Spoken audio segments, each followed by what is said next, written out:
हूं आयुषी नेगी और आप देख रहे हैं देश प्रदेश का सबसे दमदार शो बात तो चुभेगी। सियासत में हर दल की रणनीति चुनावी वोट बैंक के इर्द गिर्द घूमती है, क्योंकि जीत हार का फैसला हर उम्मीदवार के वोट बैलेंस से होता है। जनता जिसके खाते में ज्यादा वोट डालती है वही विजेता बनता है। अब मौका निकाय चुनाव का है, जिसके लिए राज्य सरकार ने आज आरक्षण की अधिसूचना जारी कर दी है। इसके बाद हर दल के खेमे में हलचल तेज है और इस बीच ओबीसी वर्ग को लुभाने के लिए तूफानी दांव चले जाने लगे हैं, जिससे विरोधियों के खिलाफ वोट की सुनामी पैदा की जाए। बात तो चुभेगी में आज मैं बताऊंगी पिछड़ों के नाम पर चले जाने वाले भाजपा के सबसे नए दांव को, और ये भी बताऊंगी कि अखिलेश यादव से लेकर शिवपाल यादव की सियासत के लिए कितना बड़ा चैलेंज है। तो बने रहिए मेरे साथ और देखते रहिए बात तो चुभेगी।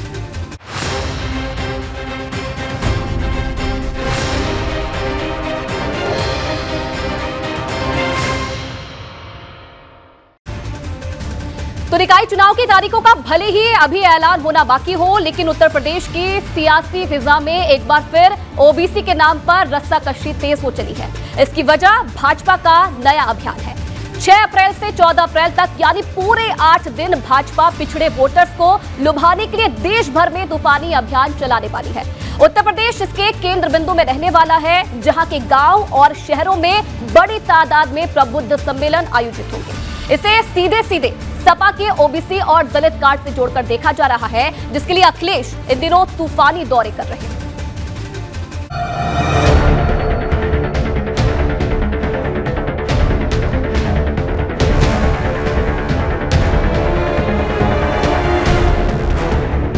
चुनावी मैदान में भाजपा की ओबीसी गर्जना।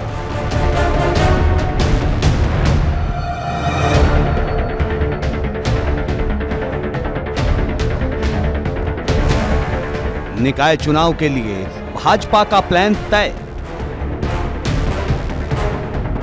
सपा के पिछड़ा कार्ड के खिलाफ नई मोर्चाबंदी। जब चुनाव आता है तो ये जातिवाद को उभारने का प्रयास किया जाता है। तो कुल मिलाकर अब इनके पास कोई मुद्दा ना होकर आपने देखा कि जिस प्रकार से विपक्ष और खासकर उत्तर प्रदेश में और अन्य प्रदेशों में कहीं रामचरितमानस का विवाद लाएगा और कहीं जाति गणना की बात करने लगेगा। तो ये सारा विषय है कि लोगों भ्रमित ना होने पाए।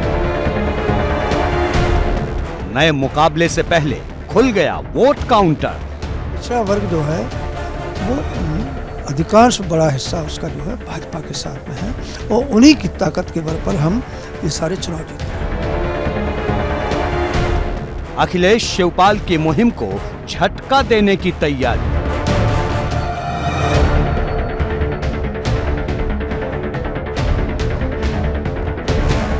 भाजपा का क्लीन स्वीप फॉर्मूला। ओबीसी वर्ग को जो पिछले 9 वर्षों में आदरणीय मोदी जी ने अनेक योजनाएं प्रारंभ की है उनके कल्याणार्थ, उनके ऊपर चर्चा थी। उनको लेकर के हम पिछड़े वर्ग के बीच में जाएंगे, उनको बताएंगे। सपा के खिलाफ भाजपा का राजभर स्ट्रोक। जनता पार्टी को जिताने के लिए समाजवादी पार्टी गठबंधन बना रही है। मैं बार बार कह रहा हूं ना, ममता जी यहाँ वोट कैठो दिला देंगी, केसीआर कैठो यूपी में दिला देंगी, लालू जी कितना वोट दिला देंगे। वोट तो मायावती जी के पास है, वोट ओम प्रकाश राजभर के पास है, वोट कांग्रेस के पास है। भारतीय जनता पार्टी का हाईकमान का निर्णय होगा, वो एक पार्टी के अध्यक्ष हैं राजभर जी, किसको शामिल करना है किसको नहीं करना है। फिर मुख्यमंत्री का विवेक होता है कि गठबंधन में से किसको मिनिस्टर बनाना है और पार्टी में से किसको बनाना है। निकाय चुनाव के लिए भाजपा का नया पासवर्ड।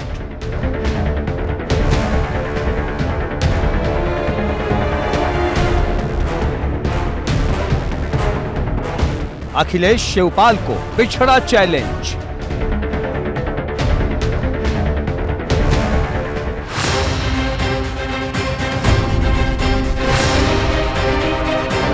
बात तो चुभेगी।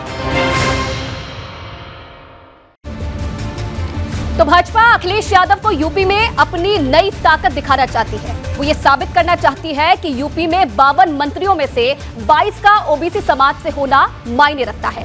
भाजपा इन तमाम दिग्गजों को अब ओबीसी वोटर्स के बीच उतारने जा रही है। ये शहर शहर जाएंगे और सपा के जातीय जनगणना से लेकर ओबीसी कार्ड की काट तैयार करेंगे।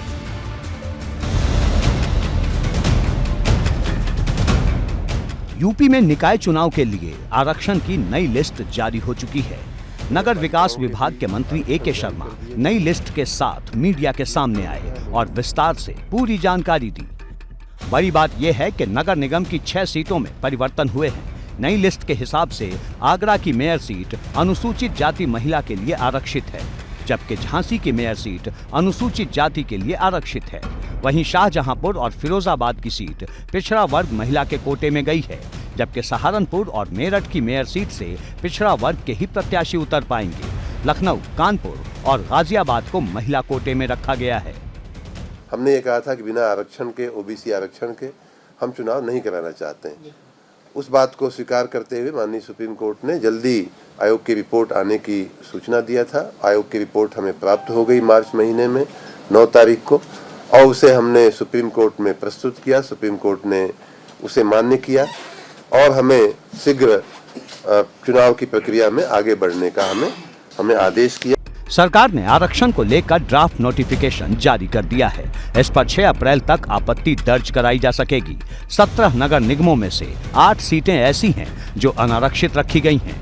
इनमें वाराणसी, प्रयागराज और अलीगढ़ का नाम है, जबकि बरेली, मुरादाबाद और गोरखपुर भी अनारक्षित है। उधर अयोध्या और मथुरा वृंदावन को भी अनारक्षित रखा गया है। आपको याद होगा कि ओबीसी आरक्षण का विवाद हाई कोर्ट तक पहुंचा था, जब हाई कोर्ट ने सरकार से बिना आरक्षण के ही चुनाव करवाने के लिए कह दिया था। इस आदेश के खिलाफ सरकार फौरन सुप्रीम कोर्ट गई थी, जहां से सुप्रीम कोर्ट ने सरकार को आयोग गठित कर रिपोर्ट तैयार करने का समय दिया और तय वक्त से पहले ही आयोग ने 350 पन्नों की रिपोर्ट सरकार की टेबल तक पहुंचा दी। इस रिपोर्ट को सुप्रीम कोर्ट से हरी झंडी मिली तो सरकार बिना देरी के ड्राफ्ट नोटिफिकेशन लेकर आ गई। इसमें प्रमुख बात माननीय आयोग ने ये कहा था कि ये बहुत बड़ा राज्य है। कई जगह हम लोग गए तो कई जगह पे लोगों को आरक्षण को लेकर के कुछ असंतोष, कुछ शिकायतें रहीं कि एक ही प्रकार का आरक्षण हमेशा चलता रहता है, या यहाँ इस जाति का बहुलता है लेकिन इस प्रकार का आरक्षण होता है। इस प्रकार की असंतोष की बातें आयोग के ध्यान में आई थी। इसलिए अगर इसको स्टेट की जगह रीजनल लेवल पे हम अगर इन सीटों की गणना, आरक्षण की व्यवस्था को के मापदंड को हम ले जाएं तो शायद संतोष ज़्यादा बढ़ेगा। अब सिर्फ इंतजार निकाय चुनाव की तारीखों को लेकर है, क्योंकि जिस तरह विधानसभा चुनाव में सियासी दलों ने पूरी ताकत लगाई थी, उसी तरह इस चुनाव में भी नजर आएगा, क्योंकि सपा हो या भाजपा, सभी ने सिंबल पर चुनाव लड़ने का ऐलान कर दिया है। एबीपी गंगा के लिए लखनऊ। तो आखिरकार सरकार की तरफ से निकाय चुनाव पर आरक्षण वाला नोटिफिकेशन जारी कर दिया गया है। नगर विकास मंत्री ए.के. शर्मा ने प्रेस कॉन्फ्रेंस की और आरक्षण को लेकर पूरी तस्वीर साफ की। दरअसल यूपी के सभी 17 नगर निगम, 200 पालिका और यहां पर जो आरक्षण की सूची थी उसे जारी कर दिया है, जिसमें सरकार की तरफ से प्रेस कॉन्फ्रेंस की गई और ये भी कहा गया है कि जो सूची पहले जारी की गई थी और अब की सूची में वो खास बदलाव नहीं किया गया है।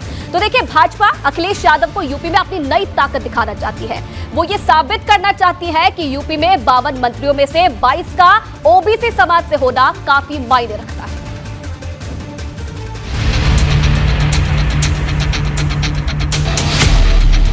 निकाय चुनाव से पहले भाजपा ने तैयार कर ली है आर पार की रणनीति। इसके केंद्र में है ओबीसी वोट बैंक। चुनावी पिच पर समाजवादी पार्टी के पिछड़ा कार्ड का जवाब देने के लिए पार्टी अब हर वोटर के पास पहुंचेगी और उन्हें सौंपेगी केंद्र और राज्य की भाजपा सरकार के उन कामों की लिस्ट जिसका वास्ता ओबीसी समाज के कल्याण से है।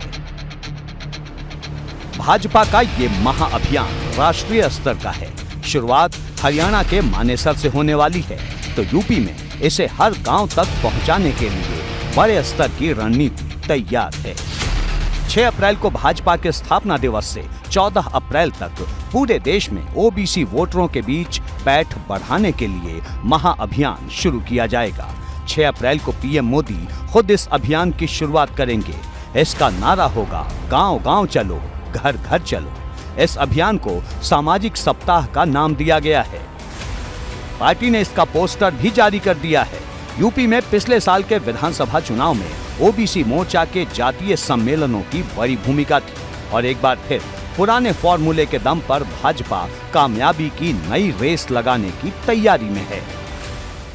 इस अभियान के निमित्त उत्तर प्रदेश में 15,000 गांवों को और 762 कुल नगर निगम, नगर पालिका परिषद और नगर पंचायतों को सम्मिलित करते हुए ओबीसी मोर्चा 6 अप्रैल से 14 अप्रैल के बीच इस अभियान को घर घर लेकर जाने वाला है। यूपी में अब भाजपा इसके जरिए किस तरह से ओबीसी वोट बैंक के ध्रुवीकरण की तरफ बढ़ेगी, इसके बारे में आपको बता देते हैं। 15,000 गांव में इस अभियान के जरिए पहुंच बनाई जाएगी। 11 अप्रैल को सावित्रीबाई फुले की जयंती है। इस दिन सभी शहरों में ओबीसी समाज का प्रबुद्ध सम्मेलन आयोजित होगा। इन सम्मेलनों को उप मुख्यमंत्री और सरकार के मंत्री संबोधित करेंगे। 14 अप्रैल को बाबा साहेब भीमराव अंबेडकर के जन्मदिन पर अभियान का समापन बड़े कार्यक्रमों के साथ होगा। अपनी कैबिनेट में 35 पिछड़े वर्गों के सांसदों को मंत्री बनाना देश की डेमोक्रेसी में बहुत बड़ी घटना है। यदि प्रतिशत में मैं आपके मत कहूं तो कॉन्स्टिट्यूशन हमें 27% रिजर्वेशन प्रोवाइड कराता है, लेकिन मोदी जी की कैबिनेट में पिछड़ों को 35% स्थान कैबिनेट में मिले हैं। भाजपा का दावा है कि यूपी की आबादी में 52% से ज्यादा की हिस्सेदारी वाले ओबीसी वर्ग के बीच पहुंचकर उन्हें मोदी और योगी सरकार की उपलब्धियों के बारे में बताया जाएगा और इस दौरान विपक्षी दलों पर जोरदार हल्ला बोला जाएगा। अपोजिट पार्टी के लोग आज कहीं ना कहीं हताशा में हैं, निराशा में हैं, इसलिए तरह तरह के आरोप लगा के कभी जाति जनगणना की बात करेंगे, कभी कोई और बात करेंगे। तो इन सारे षड्यंत्रों से हम पिछड़े वर्गों के लोगों को कम से कम समय समय पर जागरूक करते रहेंगे। इस नाते 6 अप्रैल से पूरे उत्तर प्रदेश में हमारा ये अभियान चलने वाला है। इससे पहले भाजपा के राष्ट्रीय अध्यक्ष बुधवार को पार्टी के ओबीसी सांसदों के साथ महामंथन कर चुके हैं, जिसमें भविष्य के तमाम चुनावों को लेकर ठोस रणनीति तय की गई। इसके केंद्र में है पिछड़ा वोट बैंक। वंचित लोगों के लिए, पिछड़े वर्ग के लिए, अगड़े वर्ग के लिए, अनुसूचित वर्ग के लिए जो काम किए हैं उससे पूरे देश की जनता अब मोदी जी की तरफ निहार रही है। और दूसरी ओर ये जो विपक्षी नेताओं का जो झुंड है, इनके चित्र, चरित्र, चाल, चेहरे को, कुरूप चेहरे को भी जनता ने पूरी तरीके से देखा है। भारतीय जनता पार्टी ने वास्तविकता में जिस हिसाब से सरकार ने और हर तबके के लिए, हर समाज के लिए, जो उनके उत्थान के लिए जो काम किया है, खासकर ओबीसी समाज के लिए, तो वो उनके विषय, उनके बीच में जाकर उनको बताने की भी आवश्यकता है, उनको बताया भी जाए ताकि कोई गुमराह ना हो सके। उधर समाजवादी पार्टी ने साफ कर दिया है कि भाजपा की चाहे जितनी तैयारी हो, ओबीसी वर्ग के आम लोग जानते हैं कि डबल इंजन की सरकार ने उन्हें सिर्फ गुमराह किया है, उनके फायदे के लिए कुछ नहीं किया। साफ है कि ओबीसी वर्ग के साथ ही भाजपा की कोशिश दलित वोटरों का भरोसा जीतने की भी है और इस वक्त सपा की रणनीति के केंद्र में भी यही है। यही वजह है कि पिछड़े वोट बैंक के पिच पर इस वक्त धुआंधार सियासत हो रही है। एबीपी गंगा के लिए लखनऊ से विवेक त्रिपाठी और दिल्ली से अविनाश तिवारी के साथ ब्यूरो रिपोर्ट। बात ममता बनर्जी की, जिन्होंने भाजपा पर ऐसा हमला किया कि उसकी चर्चा यूपी में भी होने लगी है। दरअसल ममता बनर्जी ने ईडी और सीबीआई की जांच को लेकर चुभने वाला तंज कसा। उन्होंने एक वॉशिंग मशीन दिखाई जिसमें काला कपड़ा डालने से वो सफेद हो जाता है। इसे ममता बनर्जी ने भाजपा वॉशिंग मशीन का नाम दिया है। ममता बनर्जी के सियासी हमले में अखिलेश भी साथ आए। उधर दूसरी तरफ भाजपा ने ममता और अखिलेश दोनों पर पलटवार किया। Washing machine, washing machine, washing machine, washing machine, washing machine. ये केंद्र सरकार के खिलाफ ममता बनर्जी की बंगाल वाली हुंकार है। ये 24 के चुनाव से पहले विपक्ष की एकजुटता का नया ऐलान है। ये ईडी और सीबीआई की कार्रवाई के खिलाफ सियासत का नया अवतार है। केंद्र सरकार पर सरकारी योजनाओं के पैसे रोकने का आरोप लगाते हुए बंगाल की मुख्यमंत्री ममता बनर्जी ने मोर्चा खोला तो अखिलेश यादव बिना देर किए उनके समर्थन में उतर आए। ममता बनर्जी ने टीएमसी सांसदों के साथ कोलकाता में 2 दिन तक धरना दिया। वो केंद्र सरकार पर निशाना साधने के लिए एक वॉशिंग मशीन मंच पर लेकर पहुंची थी। ऐसे ममता ने भाजपा वॉशिंग मशीन का नाम दिया और लाइव डेमो करके दिखाया कि काला कपड़ा भाजपा के संपर्क में आते ही कैसे सफेद हो जाता है।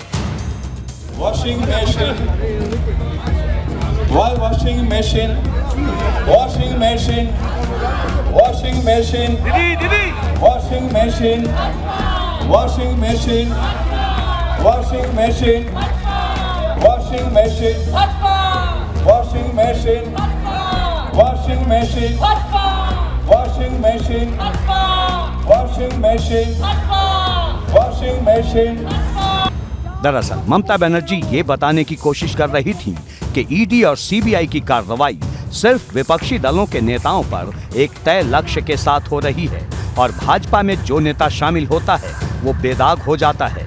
अखिलेश ने भी मायावती के इस वीडियो को ट्वीट किया और लिखा, दीदी ने भ्रष्टाचार की कालिख से पुते लोगों को भाजपा में शामिल होने पर सफेदपोश होकर बाहर निकालने वाली जिस भाजपाई वॉशिंग मशीन का डेमो दिखाया है उसका उत्तर प्रदेश में एडवांस मॉडल चल रहा है जिसमें माफिया भी धुल जाते हैं और धोने वाले खुद भी। सरकार माफिया न सही तो ऐसे लोगों की ही सूची देते। उदाहरण के तौर पर विपक्षी दल कई नाम भी गिनवाते हैं जिनके भाजपा में शामिल होते ही ईडी और सीबीआई की कार्रवाई ठंडे बस्ते में चली गई। लेकिन भाजपा ने ममता के वॉशिंग मशीन वाले दांव पर चुभने वाला पलटवार किया है। ममता बनर्जी को कलर ब्लाइंड है लगता है। काली कमीज डाल रही हैं, दूसरी जो पहले से सफ़ेद होगी उसको निकाल रही हैं। रंग छूट सकता है किसी कपड़े का लेकिन काला सफ़ेद नहीं हो सकता। वो प्रतीकात्मक रूप से कह रही हैं। वो स्वयं पहले उनसे पूछना चाहूँगा कि शारदा केस में उनके कितने एमएलए, एमपी और मिनिस्टर जेल गए। शिक्षकों की भर्ती घोटाला में उनके मंत्री जेल गए हैं।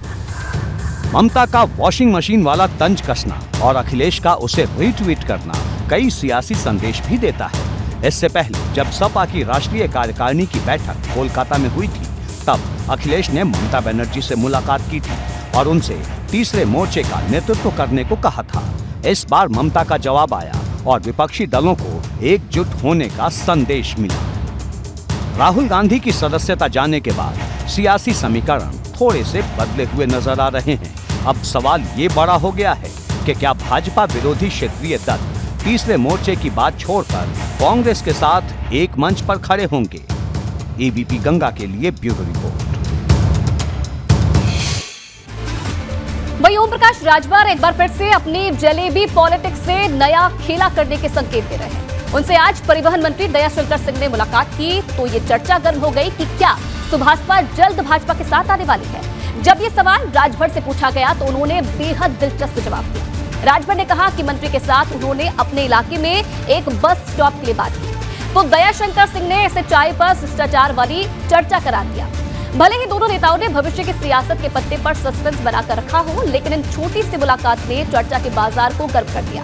उधर दूसरी तरफ राजभर की पार्टी के एक विधायक ने ऐसा वीडियो जारी कर दिया जिस पर सियासी संग्राम शुरू हो गया है।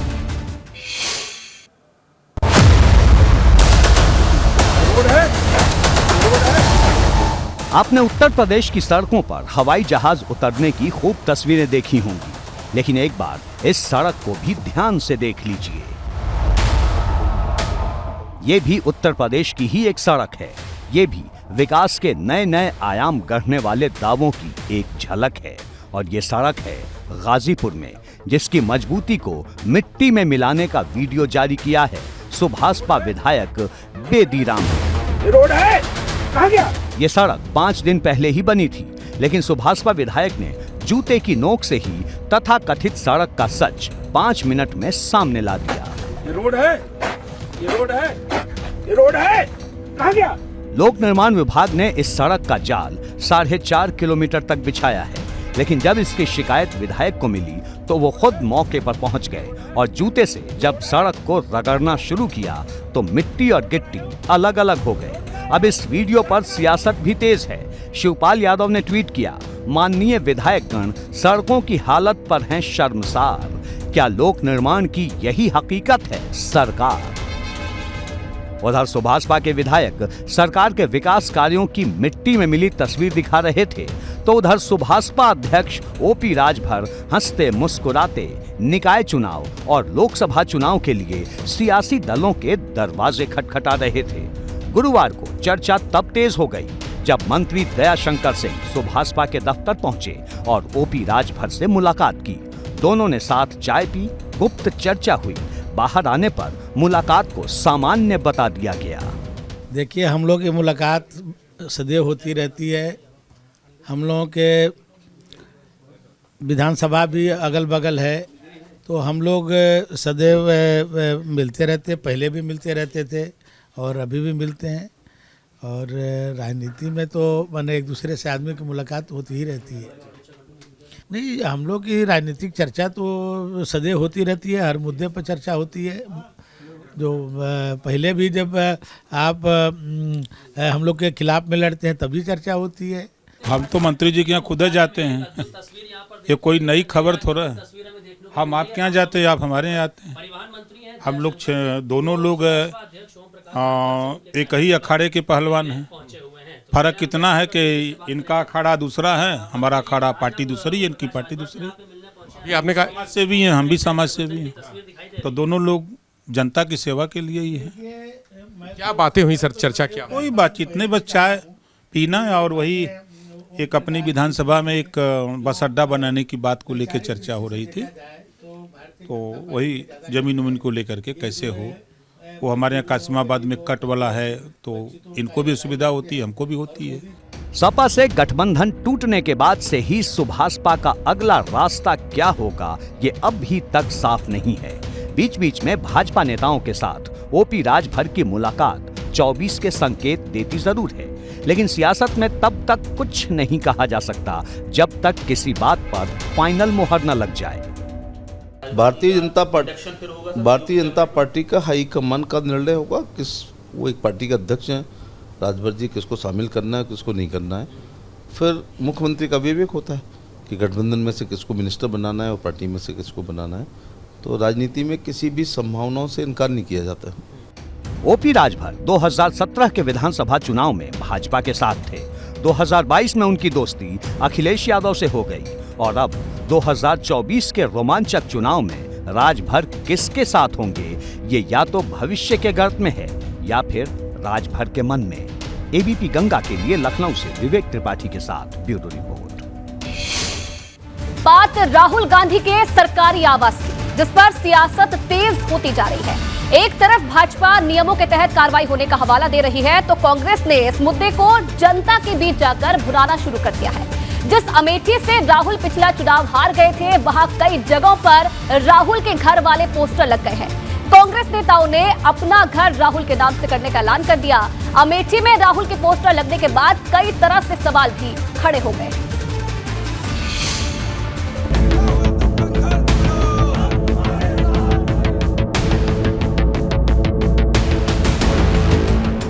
चौबीस के चुनाव की तैयारी कर रही कांग्रेस नए अंदाज में मैदान में उतरी है।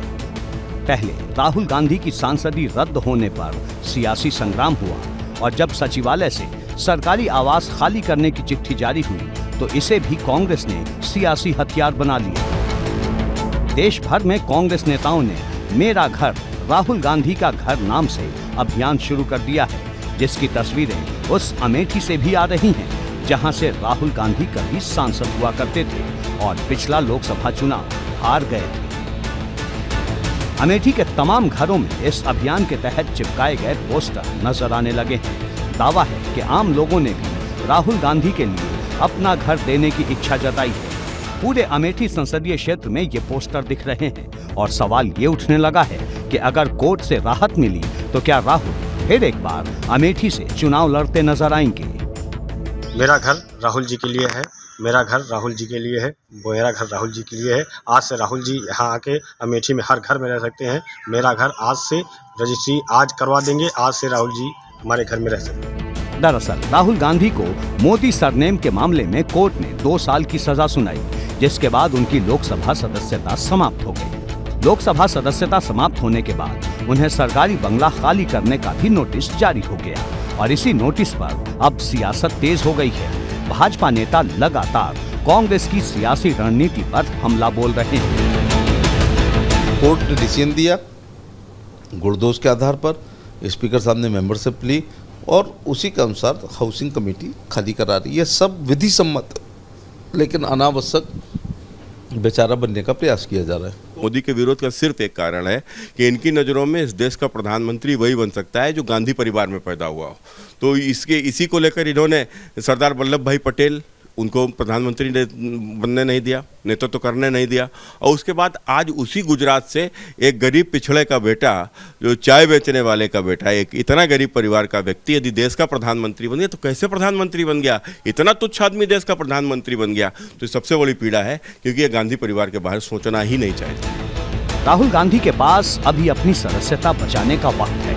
अगर सदस्यता बचती है तो सरकारी आवास भी बच जाएगा, लेकिन कांग्रेस की रणनीति क्या है ये अभी सामने नहीं आई है। भाजपा के नेता भी राहुल गांधी को कोर्ट जाने की सलाह दे रहे हैं। अरे भाई, न्यायालय ने जिसने इनको सजा दी है, जिसके आधार पर इनका वो हुआ है, क्या नाम है, सदस्यता समाप्त हुई है, उसके अधीन 30 दिन का समय दिया है कोर्ट ने इनको अपील करने का।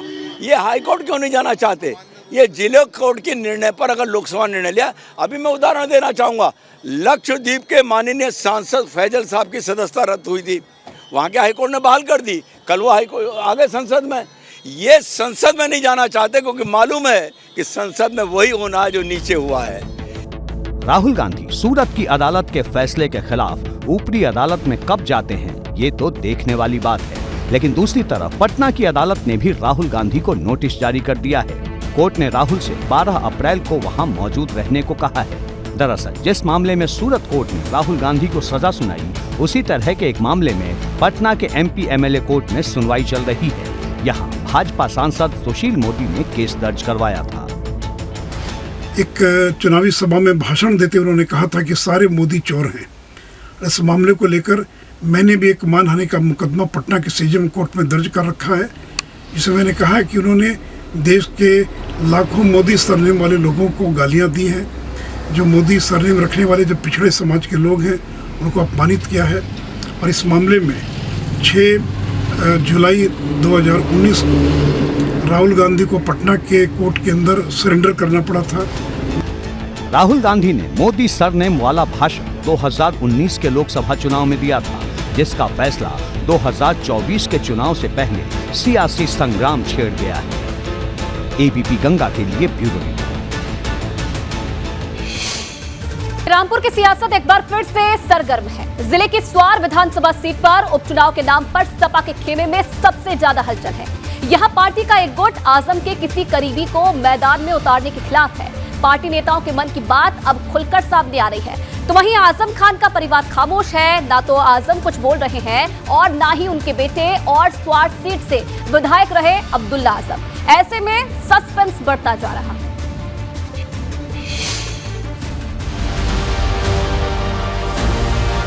रामपुर में फिर एक बार उपचुनाव का ऐलान हुआ और सियासी सरगर्मी तेज हो गई। करीब 40 दिन बाद रामपुर की स्वार विधानसभा सीट पर उपचुनाव होना है। ये सीट अब्दुल्ला आजम की विधायकी रद्द होने के बाद खाली हुई थी और सवाल बड़ा ये है कि छोटे आजम की इस सीट पर सपा का प्रत्याशी कौन होगा। स्वार विधानसभा सीट पर 10 मई को मतदान होगा और 13 मई को नतीजे आएंगे, लेकिन उससे पहले चुनावी सरगर्मियां तेज हो चुकी हैं। रामपुर की स्वार विधानसभा सीट पर समाजवादी पार्टी के नेता अब्दुल्ला आजम विधायक थे, लेकिन उनकी सदस्यता जाने के बाद अब उपचुनाव हो रहा है। ऐसे में समाजवादी पार्टी इस सीट पर किसे प्रत्याशी बनाएगी, ये बड़ा सवाल है। समाजवादी पार्टी के खेमे में ही अब प्रत्याशी को लेकर के अपने अपने बयान और दावे शुरू हो गए हैं। उपचुनाव की तारीख का ऐलान हुआ और अंदर ही अंदर आजम खान के खिलाफ नई सियासी बगावत ने रंग ले लिया। सपा के नेता मशकूर अहमद मुन्ना पिछले लंबे वक्त से आजम के खिलाफ खड़े हैं। आजम ने जब पिछले 2 उपचुनाव में अपने करीबी आसिम राजा को प्रत्याशी बनाया था, तब भी उन्होंने इस बात का विरोध किया था और एक बार फिर स्वार सीट पर उपचुनाव से पहले मोर्चा खोल दिया है। देखिए, पहले वही बात आएगी, यदि प्रत्याशी उनके घर का आएगा या उनकी पसंद का आएगा, जैसे उनकी पसंद रही है, आसिम राजा जैसे लोग हैं, वीरेंद्र गोयल जैसे लोग हैं, तो फिर जमा जब्त हो जाएगी पार्टी की। कौन आएगा? ये हमने मांग की है राष्ट्रीय अध्यक्ष से कि जनता का आदमी लाएं, जनता के बीच का आदमी लाएं, राष्ट्रीय अध्यक्ष जी अपनी पसंद का आदमी लेकर आएँ। यदि फिर आजम खान साहब पर छोड़ा पार्टी का प्रत्याशी, तो फिर पार्टी की हार होगी पूरी तरह। पिछले 2 उपचुनाव में आजम को तगड़ा झटका लगा है। दोनों ही बार अखिलेश ने आजम को फ्री हैंड दिया था, लेकिन आजम कोई बड़ा कमाल नहीं दिखा पाए। ऐसे में अखिलेश भी नहीं चाहते होंगे कि रामपुर से कोई ऐसा संदेश बाहर जाए जिससे मुस्लिमों के मन में सवाल पैदा हो।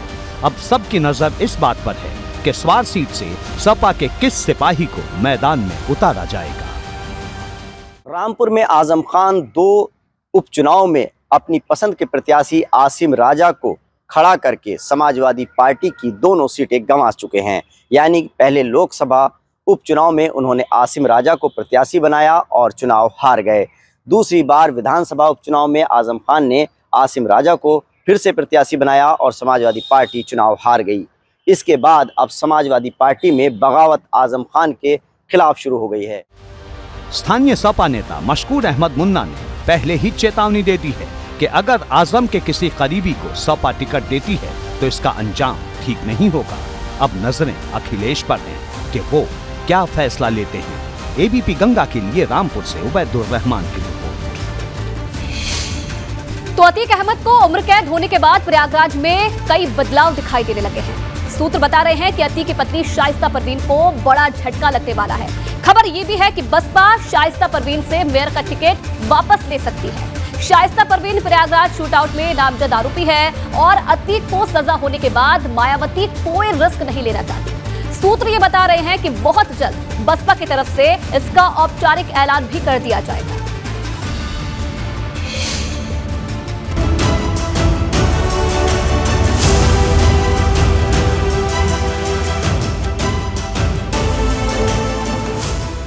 प्रयागराज शूटआउट की घटना के बाद अतीक अहमद पर कानूनी शिकंजा कसा तो माफिया के पैर के नीचे से अब बची खुची सियासी जमीन भी खिसकने लगी है। अतीक की बीवी और शूटआउट मामले में फरार आरोपी शाइस्ता परवीन को नया झटका लगने वाला है। ये झटका शाइस्ता परवीन को मायावती देने वाली है। सूत्रों के हवाले से खबर है कि प्रयागराज की मेयर सीट से शाइस्ता परवीन का टिकट कटने वाला है। प्रयागराज में शूटआउट 24 फरवरी को हुआ था और 25 फरवरी को ही शाइस्ता परवीन के खिलाफ नामजद केस दर्ज हुआ। तमाम सवाल उठने के बाद मायावती को ट्वीट करके ये कहना पड़ा था कि अगर शाइस्ता परवीन दोषी साबित होती हैं तो उन्हें पार्टी से निकाल दिया जाएगा। लेकिन अतीक को उम्र कैद होने के बाद मायावती के सुर बदल गए हैं। सूत्र बताते हैं कि बहुत जल्द शाइस्ता परवीन के टिकट कटने की घोषणा हो जाएगी। सूत्र बताते हैं कि प्रयागराज से बसपा अपना नया मेयर प्रत्याशी घोषित कर सकती है। नए नोटिफिकेशन के मुताबिक प्रयागराज अनारक्षित वर्ग में है। ऐसे में बसपा अब किसी दूसरे प्रत्याशी की तलाश में जुट गई है। अब इस मसले पर औपचारिक घोषणा होने का इंतजार है। अतीक को सजा होने के बाद बसपा कोई रिस्क लेने के मूड में नहीं है। शाइस्ता परवीन को पुलिस ने फरार घोषित किया है। अतीक के परिवार के ज्यादातर लोग जेल में बंद हैं। ऐसे में बसपा के सामने सवाल ये भी है कि अगर शाइस्ता प्रत्याशी रही तो चुनाव कौन लड़वाएगा और अतीक को सजा होने के बाद प्रचार प्रसार कौन करेगा। अतीक को सजा मिलने के बाद प्रयागराज में कई बदलाव दिखाई दे रहे हैं। इसी में एक बदलाव भाजपा विधायक सिद्धार्थनाथ सिंह की सुरक्षा को लेकर है। जिस पश्चिमी सीट से सिद्धार्थनाथ सिंह विधायक हैं, उसी सीट से अतीक अहमद लगातार 5 बार विधायक था। इंटेलिजेंस रिपोर्ट के आधार पर सिद्धार्थनाथ सिंह की सुरक्षा बढ़ा दी गई है। यूपी सरकार ने विधायक सिद्धार्थनाथ सिंह की सुरक्षा बढ़ाए जाने का फैसला इंटेलिजेंस रिपोर्ट के आधार पर किया है। हालांकि सिद्धार्थनाथ सिंह से पहले अतीक अहमद को उम्र कैद की सजा सुनाने वाले एमपी एमएलए स्पेशल कोर्ट के जज डॉक्टर दिनेश चंद्र शुक्ल और सरकारी वकील सुशील वैश्य की सुरक्षा भी बढ़ाई गई है। इसके साथ ही साथ उमेश पाल के वकील और केस से जुड़े दूसरे गवाहों को भी सुरक्षा मुहैया कराई गई है। उधर प्रयागराज में एक नया वीडियो तेजी से वायरल हो रहा है। इस वीडियो में शूटर मोहम्मद गुलाम नजर आ रहा है। चुभने वाली बात यह है कि गुलाम के साथ भाजपा की पूर्व विधायक नीलम करवारिया भी नजर आ रही है। ये वीडियो तब का है जब नीलम करवारिया का जन्मदिन था और शूटर गुलाम को भाजपा की नेता केक खिला रही थी। ये वायरल वीडियो पिछले साल जुलाई के महीने का बताया जा रहा है। ये वही शूटर गुलाम है जिस पर 5 लाख रुपए का इनाम घोषित है। एबीपी गंगा के लिए प्रयागराज से मोहम्मद मोइन की रिपोर्ट। रामनवमी पर आज अयोध्या में भक्तों का सैलाब उमड़ पड़ा। अस्थाई मंदिर में ये रामलला की आखिरी रामनवमी थी। यहाँ भगवान राम के जन्म का उत्सव बेहद भव्यता से मनाया गया। अगले साल जबकि लोकसभा के चुनाव होने वाले हैं और ऐसे में अयोध्या से आई तस्वीरें बेहद खास थी, क्योंकि हिंदुत्व की पिच पर बैटिंग कर रही भाजपा के लिए अयोध्या में राम मंदिर निर्माण का मुद्दा बहुत बड़ा है। आज के दिन गोरखपुर और हरिद्वार से भी खास तस्वीरें आई। गोरखपुर में सीएम योगी ने चैत्र नवरात्रि की नवमी पर कन्या पूजन किया, तो हरिद्वार में केंद्रीय गृह मंत्री अमित शाह हवन करते दिखे।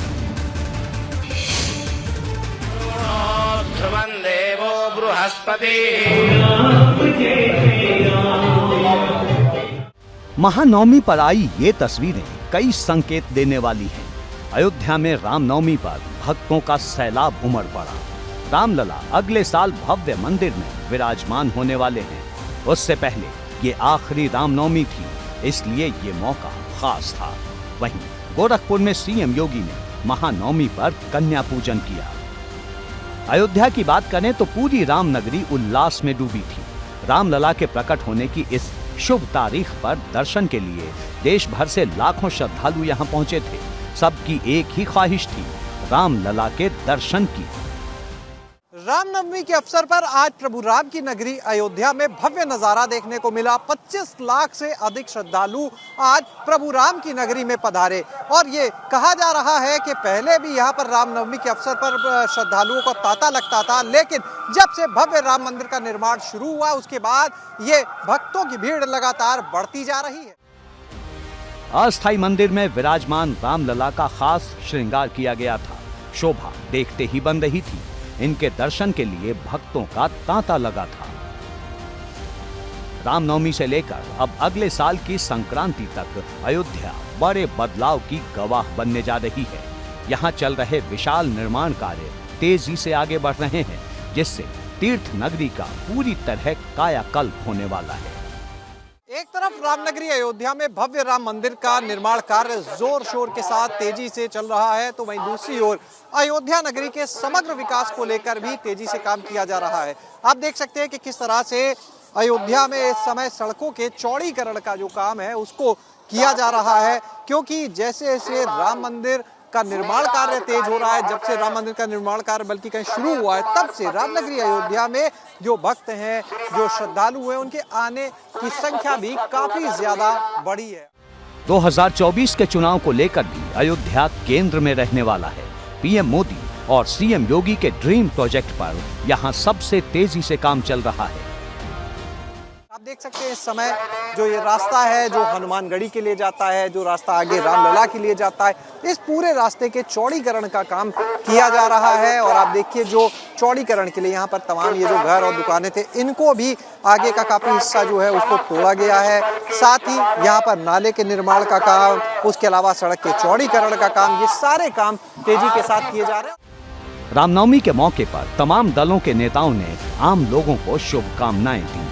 हर दल का दावा है कि उसी की नीति से प्रदेश में राम राज्य आ सकता है, इसलिए हर जुबान पर राम का नाम जोरों पर है। एबीपी गंगा के लिए अयोध्या से ऋषि गुप्ता के साथ लखनऊ से शैलेश अरोड़ा की रिपोर्ट।